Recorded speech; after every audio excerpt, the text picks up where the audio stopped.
Okay, hello everyone. Here I want to provide a tutorial on how to enable Google Assistant on Samsung Galaxy A15 device. By enabling Google Assistant, users can perform various tasks hands-free such as making phone calls, sending messages, setting reminders, playing music, and even controlling smart home device. Okay, and then how to do that on this device? Let's go to the tutorial. First thing first, you have to go to the Google application on your device.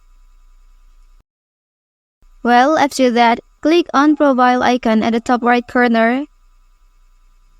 Okay, and then in this page, you can select settings option here. Well, after that in this section, will be shown several Google settings on your device, and then to enable Google Assistant, you can tap on Google Assistant option. Okay, and then please select the first one, Hey Google and voice match. Okay, and then you can turn it on by pressing this button. Okay, and then now Google Assistant on your device is successfully active. Well, that's the tutorial on how to enable Google Assistant on Samsung Galaxy A15 device. If you are helped by this video, don't forget to like and subscribe to get other information from this channel. Thank you.